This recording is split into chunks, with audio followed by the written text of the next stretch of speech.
ሰላም ሰላም እንዴት ናችሁ? የደሱ ሄልቲ ቤተሰቦች እኔ እግዚአብሔር ይመስገን ደህና ነኝ። በያላችሁበት ሰላማችሁ ይዛ። ዛሬም እንደተለመደው በአንድ አስተማሪና ጠቃሚ ቪዲዮ ተመልሻለሁ። በዚህ ቪዲዮ የጉሎ ዘይት ወይም ደግሞ ካስተር ኦይል ለጤናችን ምን ምን ጥቅሞችን ይሰጣል የሚለውን በአራት ከፍዬ ለእናንተ በደንብ አብራርቼ እነግራችኋለሁ። ከዛ በፊት ግን ለቻናሉ አዲስ ከሆናችሁ ቻናሉን ሰብስክራይብ ያደርጋችሁ ጀምሩ። ነባር ቤተሰቦችም የዩቲዩብ አልጎሪዝም ለብዙዎች እንዲያደርስና ብዙዎችን ስለሚያስተምር ላይክ እና ሼር ማድረጋችሁን አትርሱ። አብራችሁን ቆዩ።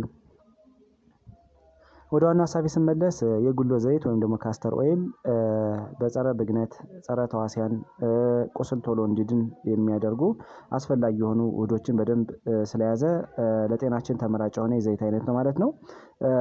እንደሚታወቀው የጉሎ ዘይት በውስጡ የተለያዩ ፋይቶ ኬሚካሎችን በደንብ ፓክድ አድርጎ ይዟል። ለምሳሌ እንደ ሪሲኖሊክ አሲድ፣ ፍላቮኖይድ እና ሳፖኒን የመሳሰሉ ጠንካራ የሆኑ ውህዶችን ስለያዘ ለጤናችን ትልቅ በረከቶችን ይሰጣል ተብሎ ይታሰባል። ፍሬው ወደ ዘይትነት ሲቀየር ብዙ ጊዜ ሪሲን የሚባል እጅግ በጣም አደገኛ የሆነ ቶክሲን ሳብስታንስ ስለያዘ በጥንቃቄ ፕሮሰስ መደረግ እንዳለበት ብዙ ጥናቶች ያስረዳሉ ማለት ነው። ስለዚህ ይሄ ቶክሲክ ሳብስታንስ ከተለየ በኋላ ዘይቱ ለሰውነታችን የተለያዩ ጥቅሞችን እንደሚሰጥ ብዙ ጥናቶች ያስረዳሉ። በተለይ የምግብ መፍጫ ስርዓትን በመደገፍ ለቆዳችን፣ ለፀጉራችን እንዲሁም ደግሞ አንቲ ኢንፍላማቶሪ ነው ጸረ ብግነት ባህሪ ስላለው የተለያዩ ህመሞችን በማስታገድ ረዳት ትልቅ ሚና አለው። እንዲሁም ደግሞ አንቲ ባክቴሪያል እና አንቲቫይራል ኢፌክት ያላቸውን ውህዶች በደንብ ስለያዘ የተለያዩ ችግሮችን በመከላከል ደረጃ በጣም አስፈላጊ የሆነ የዘይት አይነት ነው ማለት ነው። ስለዚህ አዘውትሮ የጉሎ ዘይትን ወይም ደግሞ ካስተር ኦይልን መጠቀም ለጤናችን ትልቅ በረከት ያለው የዘይት አይነት ነው ማለት ነው። ስለዚህ ምን ምን ጥቅሞች አሉት ቢሆን በአራት ከፍዬ ለእናንተ ልንገራችሁ። ከዛ በፊት ግን ቻናሉን ሳብስክራይብ በማድረግ ጀምሩ። እንዲሁም ደግሞ ነባር ቤተሰቦች የሆናችሁ ላይክ እና ሼር ያደረጋችሁ ትብብራችሁ እንዳይለይ እጠይቃለሁ። የመጀመሪያውና አንደኛው የምግብ መፍጫ ስርዓትን ጤንነት በመጠበቅ እጅግ በጣም አስፈላጊ ከሚባሉ ቅባቶች ወይም ደግሞ ዘይቶች አንዱ ነው ማለት ነው።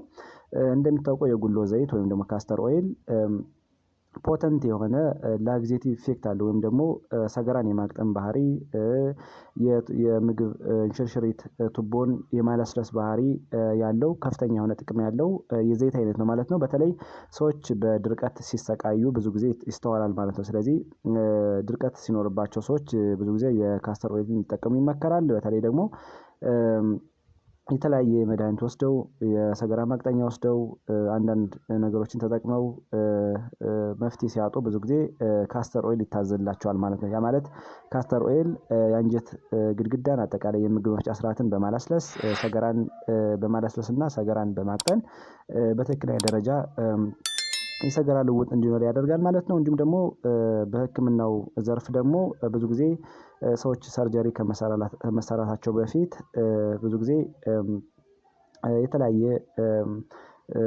ኮሎኖስኮፒ እያልን የምንጠራው ወይም ደግሞ የአንጀት ካሜራ፣ የፍንጢጣ ካሜራ ገብቶላቸው ሲታይ ብዙ ጊዜ ካስተር ኦይል እንዲወስዱ ይመከራል ማለት ነው። ያ ምንድነው ጥቅሙ? ንጹህ ስለሚያደርግ ማለት ነው። ያ ማለት አላስፈላጊ የሆኑ ጽዳጆችን በስርዓት ስለሚያስወግድና የአንጀት ግድግዳን አንዳንድ ትርፍራፊ ነገሮች ካሉ በስርዓት ስለሚያስወግድ እና ሰርጀሪ ላይ ደግሞ እንደሚታወቀው የተለያዩ ነገሮች እንዳይኖሩና ሰርጀሪውን ሊያስተዋግሉ የሚችሉ አንዳንድ ነገሮች ካሉ እሱን ለማስወገድ ብዙ ጊዜ በሕክምናው ዘርፍ ካስተር ኦይል ይሰጣል ማለት ነው። በተለይ ከ15 ኤምኤል ጀምሮ እስከ 60 ኤምኤል ይሰጣል ማለት ነው። ያ ማለት እንደ ለምሳሌ ሰዎች በድርቀት የሚሰቃዩ ከሆነ ብዙ ጊዜ ከትንሹ ዶዝ ጀምሮ እንደ ሁኔታው እየተጨመረ ሊወሰድ ይችላል። በሰርጀሪ ሰዓትም ሐኪሞች ወይም ደግሞ የሚሰሩላቸው ሰዎች የሚያስፈልገውን መጠን ይጠቀማሉ ማለት። ስለዚህ የምግብ መፍጫ ስርዓትን በማጽዳት አጠቃላይ የምግብ መፍጫ ስርዓትን ግድግዳን በማለስለስና የተለያዩ ችግሮችን በመቅረፍ እጅግ በጣም አስፈላጊ የሆነ የዘይት አይነት ነው ማለት ነው። ሁለተኛ ለቆዳና ለፀጉር ጤንነትም በጣም ተመራጭ ከሚባሉ የዘይት አይነቶች አንዱ ነው ማለት ነው። በተለይ ካስተር ኦይል እንደ ኮስሞቲክ ኢፌክት አለው።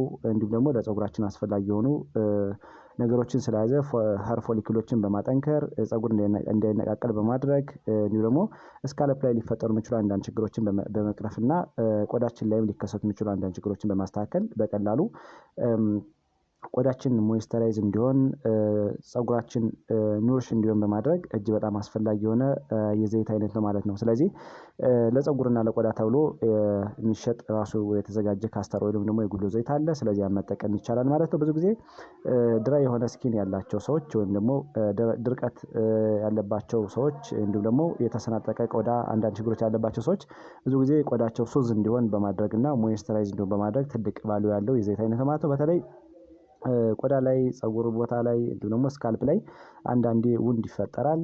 ስለዚህ ውንድ ሂሊንግ ፕሮሰሱ ቶሎ እንዲፋጠን እና ስካር ቲሹ እንዲቀንስ ወይም ደግሞ ለምጥ እያልን የምንጠራውን በስርዓት በማስወገድ የተሻለ ቆዳችን ውብ እንዲሆንና እንዲስተካከል ያደርጋል ማለት ነው። ሌላው ደግሞ ቆዳ ላይ ሊፈጠሩ የሚችሉ አንዳንድ ችግሮች ለምሳሌ ስካልፕ ላይ ቆዳ ላይ ሊፈጠሩ የሚችሉ ለምሳሌ እንደ አክን ወይም ደግሞ ቡግር የተለያዩ ጥቁር ነጠብጣብ ፒግመንቴሽኖችን በመቀነስ እንዲሁም ደግሞ የተለያዩ ኢንፌክሽኖችን በመከላከል በቀላሉ ኤክስተርናሊ ሊፈጠሩ የሚችሉ አንዳንድ ችግሮችን ያስተካክልናል ማለት ነው። ስለዚህ አጠቃላይ የፀጉራችን ጥንካሬ በመጨመር ሄር ግሮዝን በማፋጠንና ቆዳችን ላይ ሊከሰቱ የሚችሉ አንዳንድ ችግሮችን በመከላከል ደረጃ በጣም አስፈላጊ የሆነ የዘይት አይነት ነው ማለት ነው። ሶስተኛ ጸረ ብግነት ባህሪ ወይም ደግሞ አንቲ ኢንፍላማቶሪ ኢፌክት አለው። ያ ማለት ብግነትን በመከላከል ደረጃ በጣም አስፈላጊ የሆነ የዘይት አይነት ነው ማለት ነው። በተለይ ቶፒካሊ ወይም ደግሞ ቆዳችን ላይ ሊከሰቱ የሚችሉ አንዳንድ ችግሮች ሲፈጠሩ ወይም ደግሞ ቆዳችን ላይ ህመም ሲፈጠር ብዙ ጊዜ ቶፒካሊ እንቀባዋለን ማለት ነው። ስለዚህ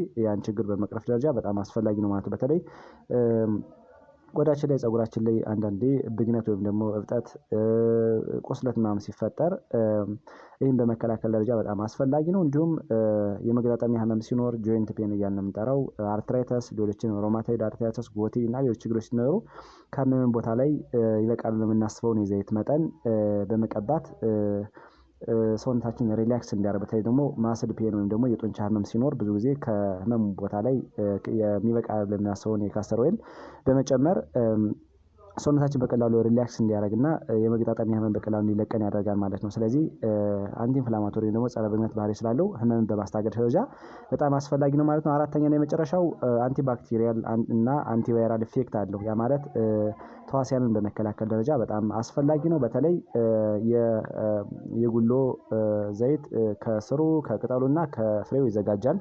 ስለዚህ ቆዳ ላይ ወይም ደግሞ ቶፒካሊ እንዲሁም ደግሞ ኢንተርናሊ አንዳንድ ችግሮች እንዳይከሰቱ በማድረግ በተለይ ደግሞ ባክቴሪያ፣ ፈንገስ፣ ቫይረስ የመሳሰሉ አንዳንድ ችግሮችን በመከላከል ደረጃ በጣም አስፈላጊ ነው ማለት ነው። በተለይ የቫይረስ አይነቶች እና ሄፓታይተስ፣ ሄርፐስ ሲምፕሌክስ ቫይረስ የምንጠራቸው ችግሮች እንዳይፈጠሩ በማድረግ እንደዚህ አይነት ችግሮች ካሉ በመቀነስ በመቅረፍ ደረጃ በጣም አስፈላጊ ነው ማለት ነው። ብዙ ጊዜ ካስተር ኦይል አንቲፈንጋል እና አንቲባክቴሪያል እና አንቲቫይራል ኢፌክት ያላቸውን ውህዶች በደንብ ስለያዘ ተዋሲያንን በመዋጋት ደረጃ በጣም አስፈላጊ ነው ማለት። ስለዚህ ካስተር ኦይል ወይም ደግሞ የጉሎ ዘይት ለጤናችን በጣም አስፈላጊ ከሆኑ የዘይት አይነቶች አንዱና ዋነኛው ነው ማለት ነው። ዛሬ እንግዲህ በዚህ ቪዲዮ የጉሎ ዘይት ወይም ካስተር ኦይል ምን ጥቅሞች አሉት የሚለውን ለእናንተ በደንብ ነገርኳችሁ ማለት ነው። እናንተም ብዙ በጥቂቱ አሪፍ ግንዛቤ አግኝታችኋል ብዬ አስባለሁ። ለሌሎች እንዲደርስ በጎነት ለራስ ነው በሚለው ላይክ እና ሼር አድርጉት። እንዲሁም ቀጣይ የምንለቃቸው ቪዲዮዎች ለእናንተ እንዲደርሷችሁ የደወል ምልክቱን መጫን አትርሱ። አመሰግናለሁ። ባይ ባይ።